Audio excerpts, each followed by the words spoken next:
ex-boyfriend, 22-year-old landscaper Scott Gifford, for stealing her wallet and using her debit card. Scott says he didn't do it. Order. All rise. Quiet in the courtroom.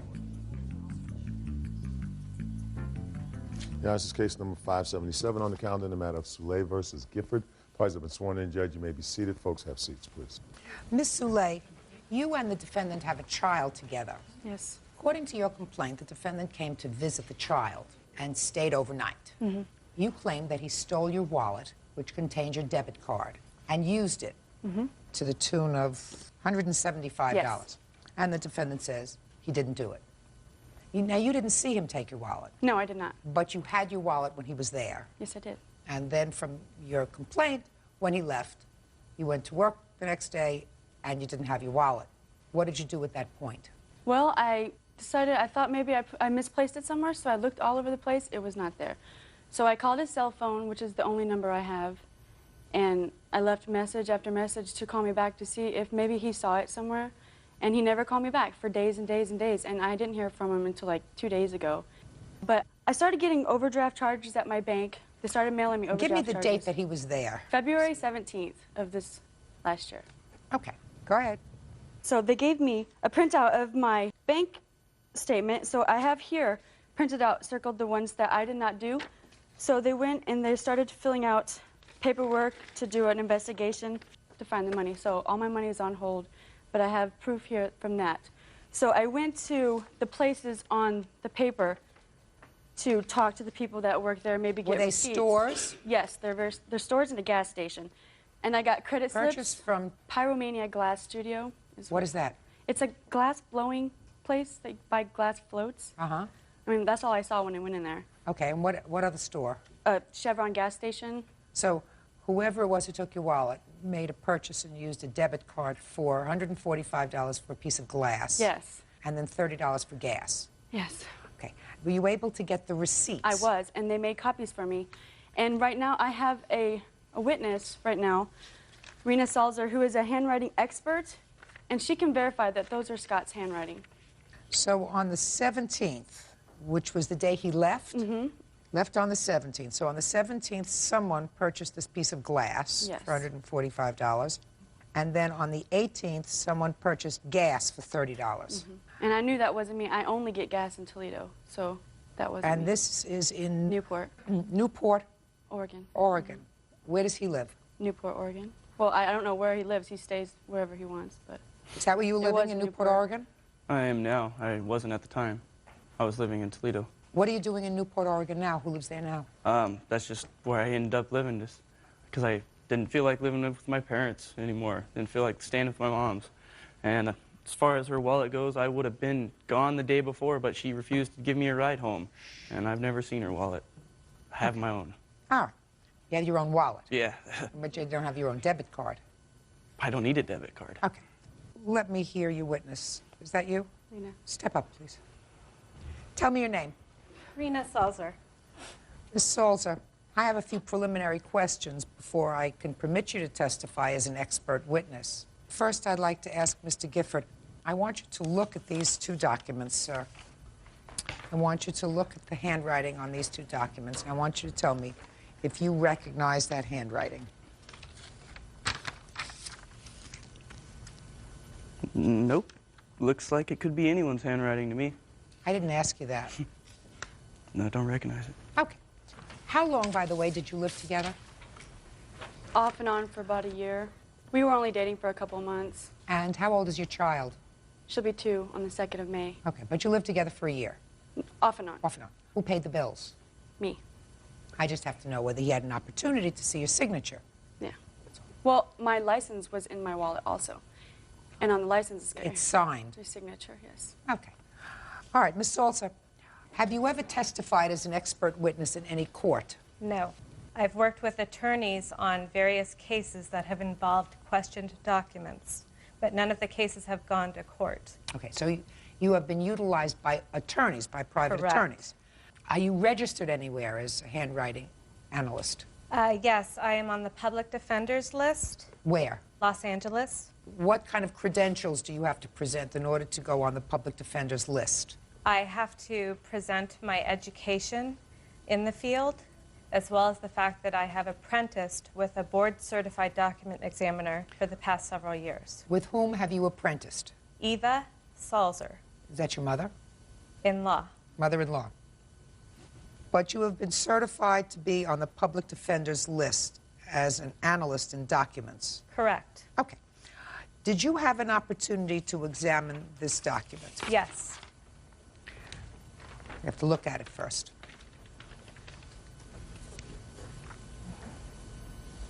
And I also have exemplars of Mr. Gifford here, if you would like to see them. How did you obtain the handwriting exemplars of the defendants? They were given to me upon my arrival here today. Here. Correct. Good. So your analysis of the handwriting was really done today. Correct. Can I see the handwriting exemplars that were furnished by Mr. Gifford?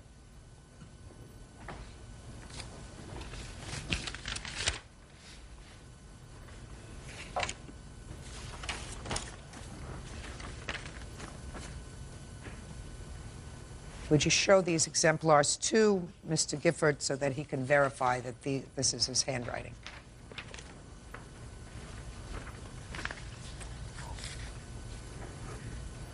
Is your handwriting, is it not, sir? Yep, sure is. Okay.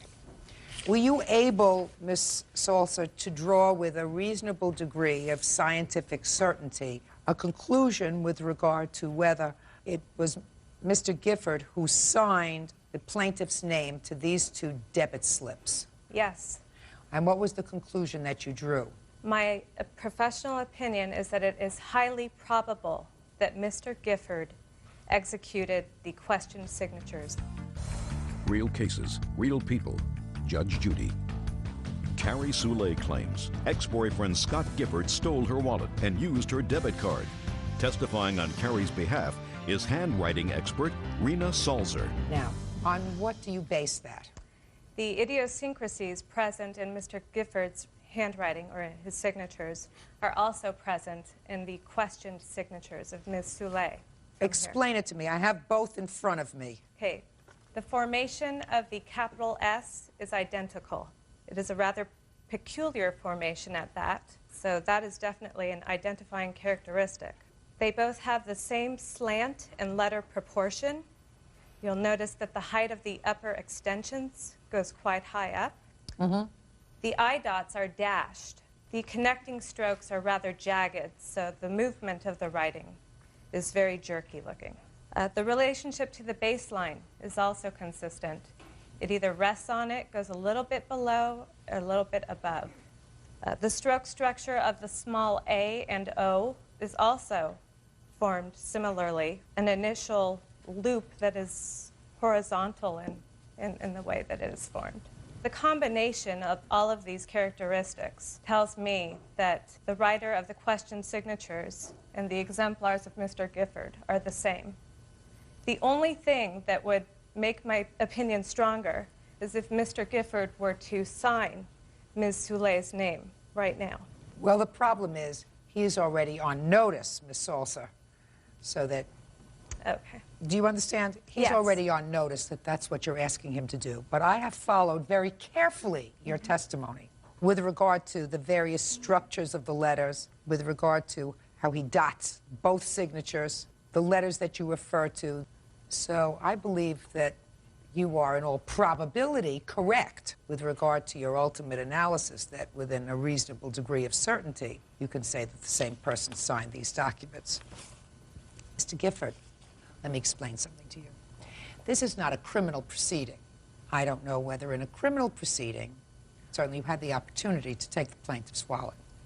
You probably had the inclination as well, because according to you, in the few words that you've said so far here today, you were royally annoyed that she would not give you a ride home.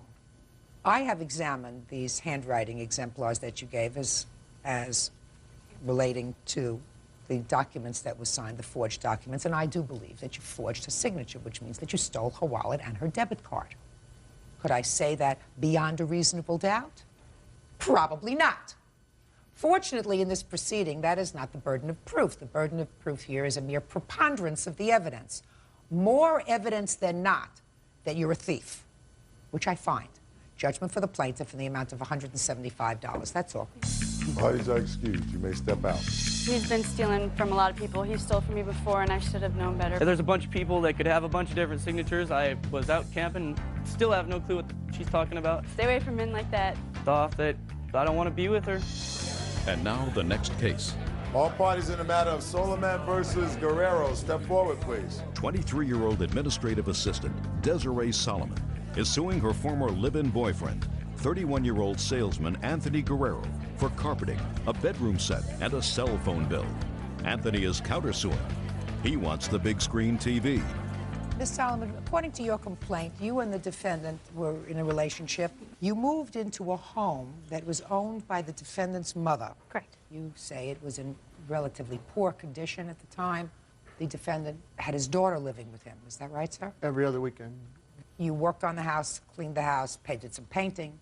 But in addition to that, you claim that you purchased carpeting for the house. Correct. You purchased a bedroom set for the defendant's daughter. Correct. And then there was an issue of a cell phone bill. You separated because you claim there was some sort of an altercation with the defendant, and you want to be reimbursed for the carpeting, the cell phone bill, and his daughter's bedroom set. The defendant says that the carpeting was your idea, that the bedroom set was also your idea and a gift to the child, and he doesn't know anything about the cell phone bill. We'll get to that. But he is counterclaiming because he says when you left, you took a large screen TV that belongs to him. Correct? Yes, sir. Okay. When did you separate? September of 2001, When was the carpeting purchased? August of 2001. Now, tell me about the carpet purchase. I spoke with Mr. Guerrero, and he didn't have good credit because he had a bankruptcy on his credit due to a DUI, and I purchased the carpet for the house. No, that doesn't tell me anything. That doesn't tell me that it was a loan. Well, he knew that was an agreement. He told me he would pay me back for this carpet if I purchased it for this house. Tell me the conversation as you remember it. I think I remember it. We talked to each other on the phone, and we came to the agreement. He had some green carpet in there that was his mother and his stepfather lived in, and he smoked, and the carpet was just kind of like riddled with smoke, and his dad, I think his stepdad was like alcoholic, and it just didn't have a good smell to it. Let me hear the conversation. Usually when two people are living together and they want to buy something, they say, listen, the carpeting is really gross. Right. And Now, let's get rid of it. And that was the conversation, and he agreed to pay for the carpeting. Is that right, sir? No, ma'am. Let me hear the story. Your Honor, if we would have had a conversation like that, we probably would have had it at the house where we sit down and made a decision Tell like that. me There was how no the carpeting came to be put down in the house. She went to the carpet place, picked the carpet out, picked the design of the carpet, made the color of the carpet all by herself, told me, hey, can you take this day off? I bought carpet, and they're going to be putting it in this day. Can you take this day off and be there to do it? I said, you did what? And she goes, yes, I got carpet. I go, why? Well, it doesn't match the furniture. It's green, and the furniture is, a beige color. And I'm like, I guess.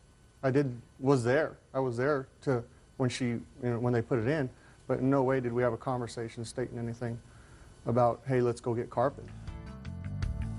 All right, let me hear about the bedroom set, Ms. Solomon. Okay, Tony, when he moved into the house, I had my own bedroom set that I brought in, and he didn't have any furniture. I brought the furniture in.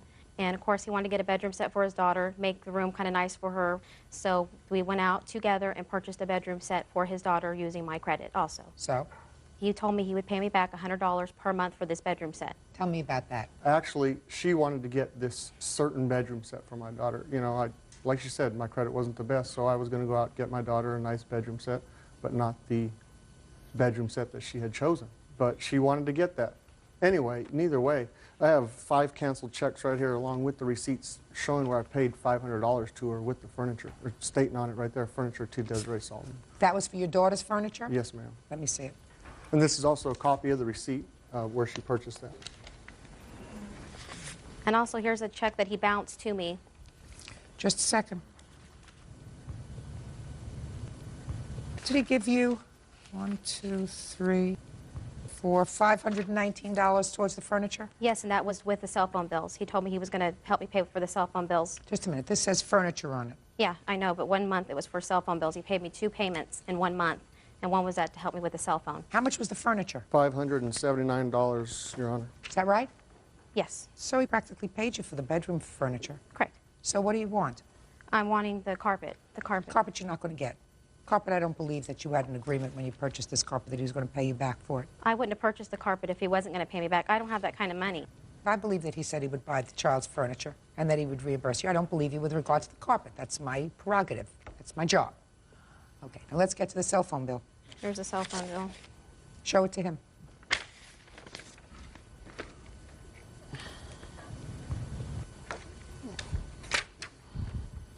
Your Honor, we broke up in September. She has bills here for October. Because you told me to keep the phone on and you would pay me. She has Because bills. I didn't want to get charged an early termination fee, $150. I don't even know what she has on here. It's your phone number. Did anybody use the phone after you separated? Yeah, he did. Did you pay any of those bills? No, ma'am. You did not.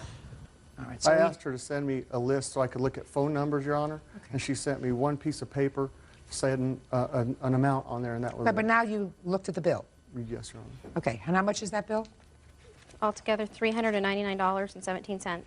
So between that and the $79 that he owes you still for the furniture, because he only gave you $500, the furniture was $579, that's $478. Correct. Okay, good. Now, tell me about this big screen TV. Your Honor, one day I came home from work. She's a very materialistic person. She wanted this, she wanted that in the house, she wanted everything perfect in the house. So she could have people over, show everybody how nice our house was. Good, but that's what Okay, women that's do. fine. Women nest. I come home from work one day. Mr. she Guerrero, has- women nest. You don't care if the carpet is green and the furniture is orange. Men don't care about that. There are some men that care, most don't.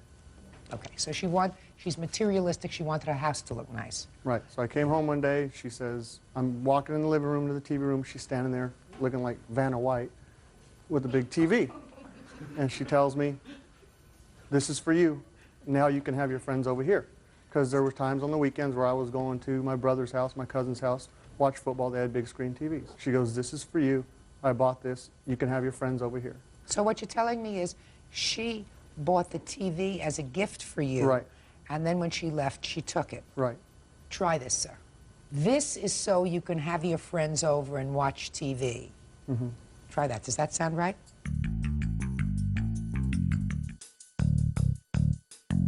So you want the TV and the new carpet. Right. She's got the TV now, right? Right. She keeps it. Okay. Perfect. Okay? Yeah, I've been making payments on it. I had the statement here. He's suing for $3,000. I think it's kind of funny. The TV's only $2,000. Listen, you keep the TV. Okay. Out of this deal, it cost you a little bit of beige carpet? It cost me more than that, you know. Probably. And a cell phone bill.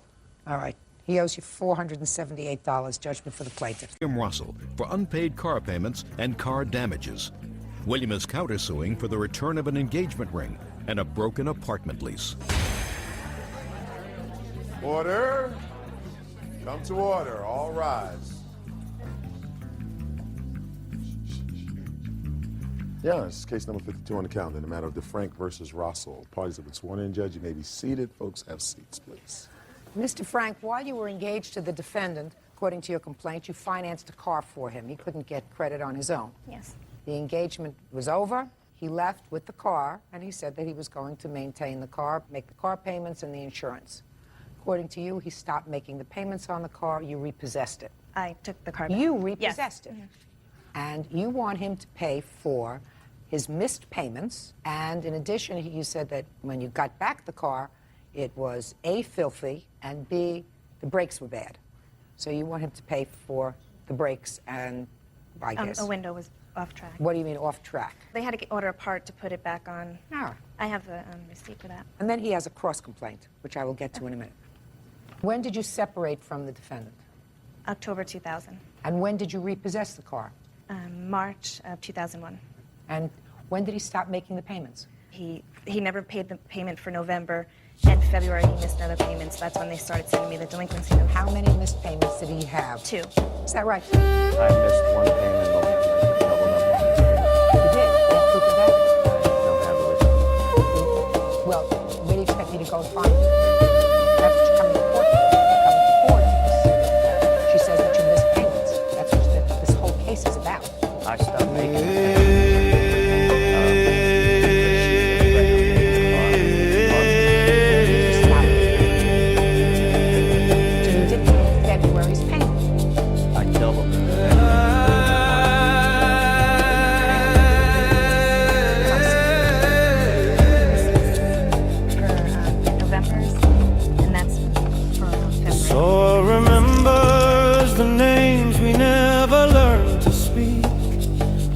1,000 stories whispered in the rhythm Well, of. according to them, on January 19th, I feel the pulse in my blood, the strength of the old days. Standing on this ground, seeing through their ancient haze. Now, what are you doing with the car? I search for knowledge in the ruins, not in the newest screen. I honor the silent sacrifices of the lives that intervene. When the world gets too loud and the future feels unknown, I listen for the rhythm in the marrow of my bone. There's a silent, powerful wisdom flowing through the time, a heritage of courage that belongs to me and mine.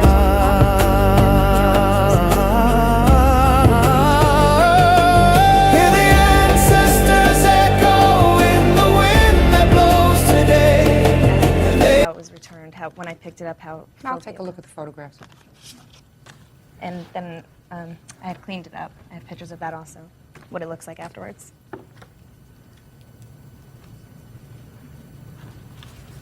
He's a slob. Mm-hmm. So? He's a slob. And that was, that's my car and how I got it returned. And I had to clean it up in order to sell it. And it was a lot of time for me. He's a slob. The car was fine when I had it. I mean, I got a letter 3 weeks after she had it. Just a second. I'm not talking about the mechanics of fixing it. You have a car that's a couple of years old. Sometimes it needs brakes. He didn't break the window. It was a mechanical thing that happened with the window. Is that right? Yes. It's a mechanical thing that happened with the window. All I said was he's a slob.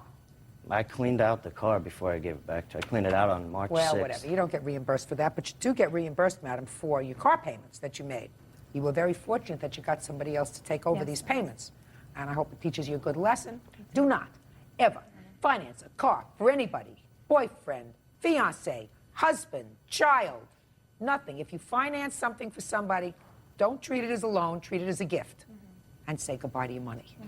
Is that good advice? It's very good advice. I'd like to talk to you later about a loan. We've known each other a long time. That's right. Happily. That's right. Forget it. Okay. All right, so $989. That's on your side. Now, Mr. Russell, you have counterclaim. Yeah. Let's talk about your counterclaim. You want the return or value of a computer. Let's talk about the computer. On June 8th, she gave me the computer as a birthday gift. When was your birthday? June 8th. And tell me how she gave it to you. We both went down to the store and purchased it. What did you give her for her birthday? Engagement ring. That was nice. And when was her birthday? May 19th. March 19th, I'm sorry. March 19th. So she got the ring first? Yeah. And then she bought you the computer? Yeah. How'd she get it back? On October 13th, I caught her with someone else, so she moved out. And the next month, she came and got her furniture. Now, if the computer is hers, what? Just a second. That was in November. She came and got her stuff. Yes. Okay. So far, you still have the computer? Yeah. When did she take the computer? When she came to get the car, March 7th. Really? Yeah. Is that right? Yes, that's when, because I had a police escort. And when I went to go get When you moved out of the house? Yes. You left the computer? Because he told me that he had stuff to delete on it. He couldn't do it right away. So I'm like, you know what? I don't have time. November, December, January, February, 5 months later, the computer's still at his house? Well, because I had went away for a little while. I went back to New Jersey. I came back and I decided to get my, that's when I found out about the repossession of the He says the it was a car. birthday present. No, I have the receipt right here. I believe you have the receipt. He says you bought it for him as a birthday present. Let me see the receipt. Might have been an assumption. Just a minute.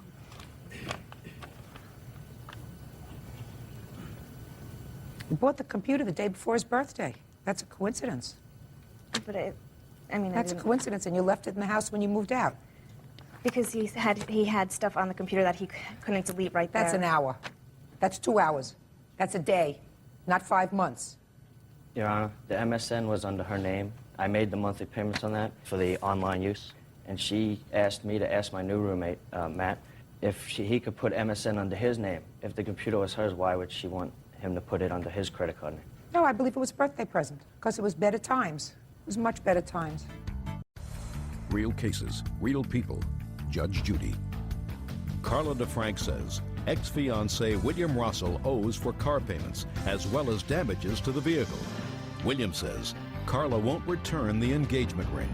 On one side, we have $989. That's on your side. On your side, we have computer. That goes back to you. Then you're suing her for the engagement ring, right? That was because she took the computer. But if you get the computer back, she can keep the engagement ring? Yeah. That's very, very nice of you. Great. So you don't want the ring back as long as you get your computer back. Bad luck. What? The ring was bad luck. Very. Perfect. Is that the ring? Yeah, that's Can I see it? Mm-hmm.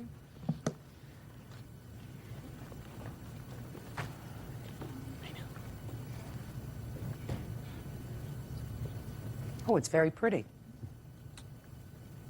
Very pretty. He wants you to have it. Thank you. It's yours.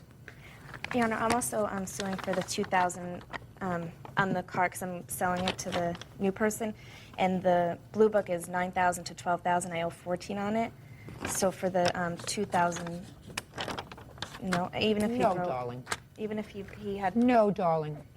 Did he have anything to do with finding a new purchaser for the car? no. You've sold the car. You came to a price with the purchaser.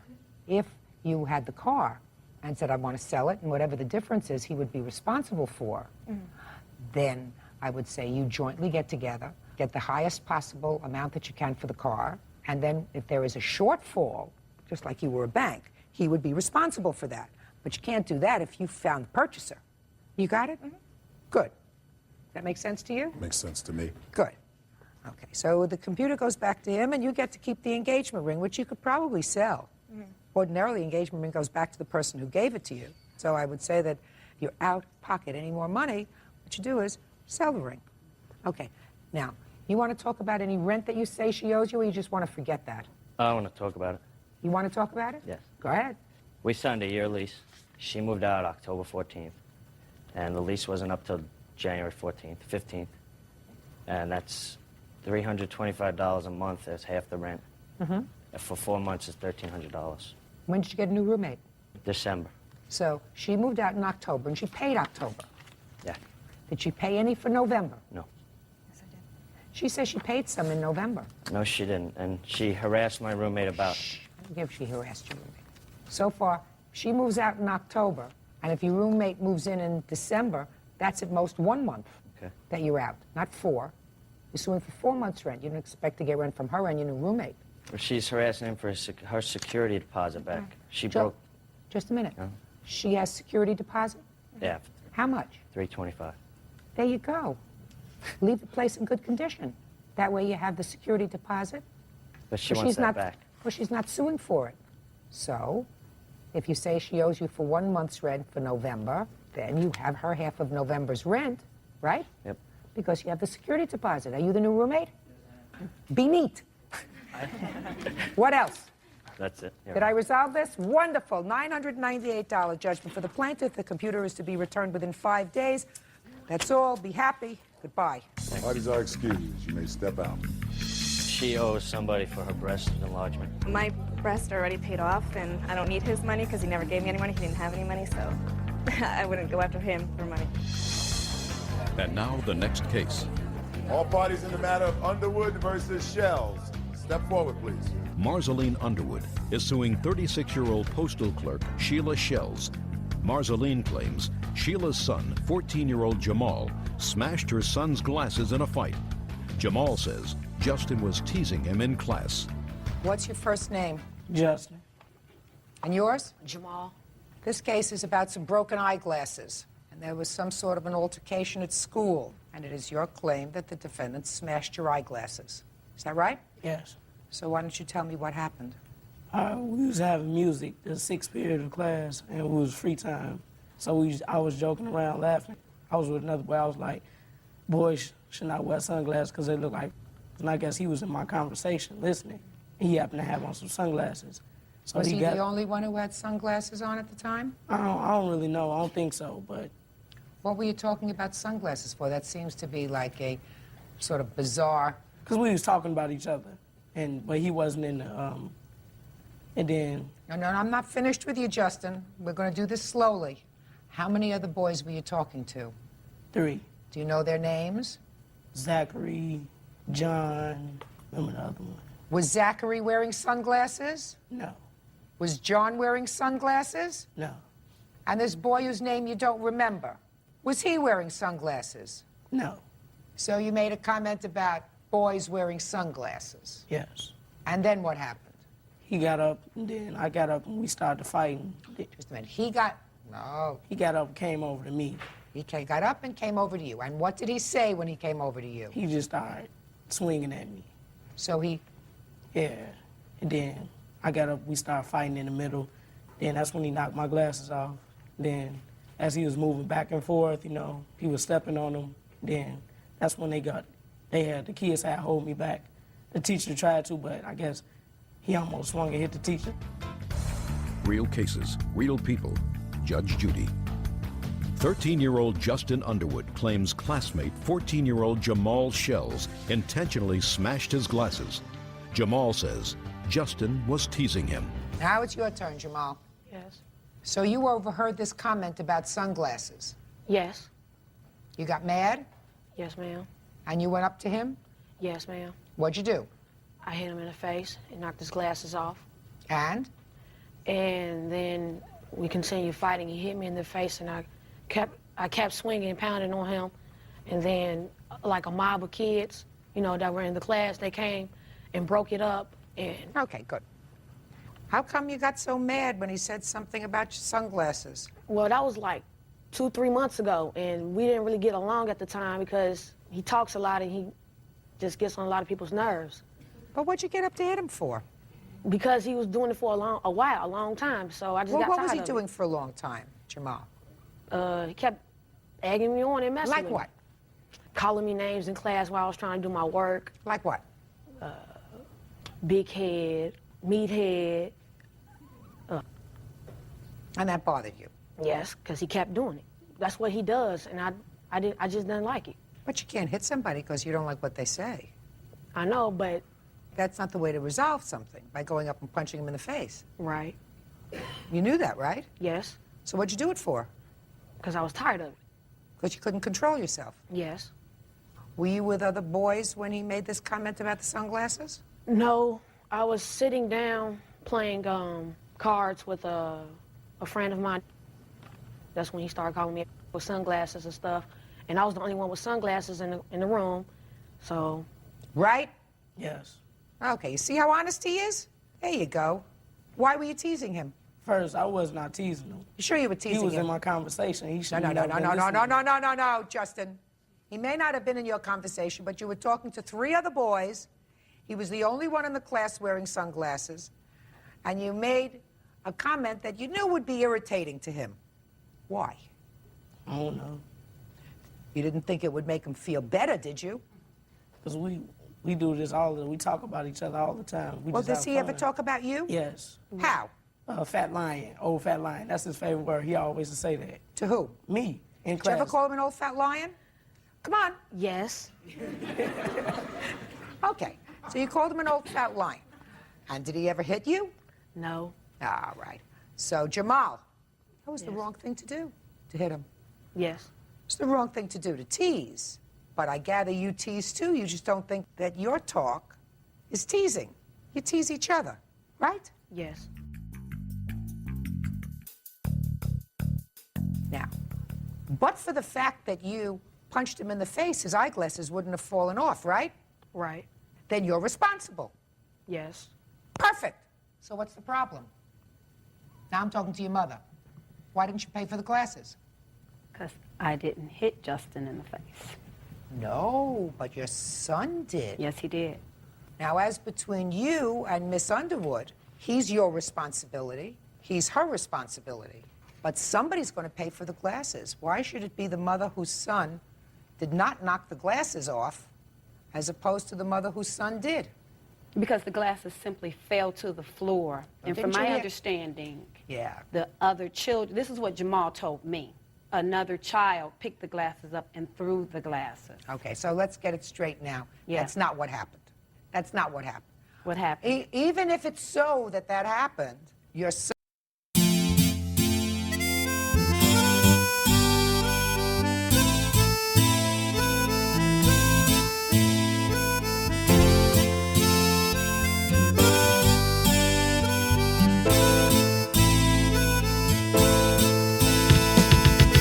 आशिक हूँ तेरा राजा बाजार का, लगता है मुझको नशा ये प्यार का। आशिक हूँ तेरा राजा बाजार का, लगता है मुझको नशा ये प्यार का।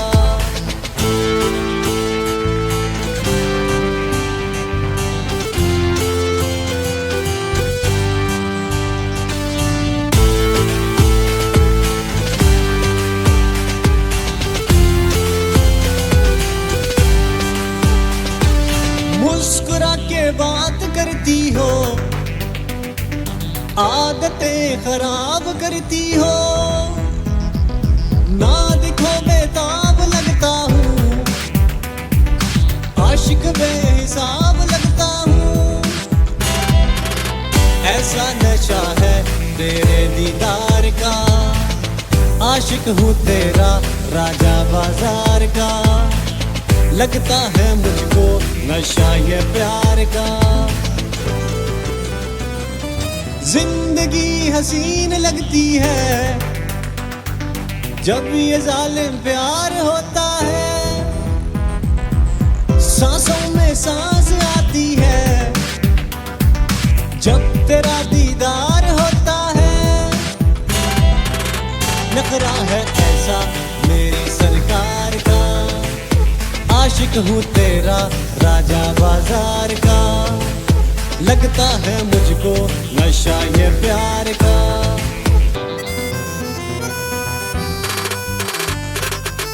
नखरा इसका टॉप पर आती है टिकटॉक पर, नैनो से है नैन मिलाती, लड़कों के है दिल जलाती, पिंडी में है चर्चा इसका, नीरा जितना खर्चा इसका। मैंने बोला इसको मेट्रो में बिठाऊंगा, कैपिटल ले जाऊंगा, F7 भी घुमाऊंगा, मोनाल भी दिखाऊंगा, सेंटोरस भी ले जाऊंगा।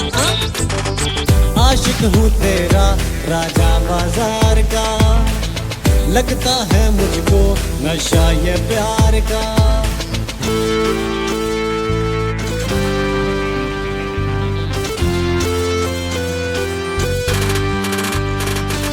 मौसमों की बेकरारी को आजमा के जान जाओगी, हिज्र की आजमाइश में एक दिन पहचान जाओगी।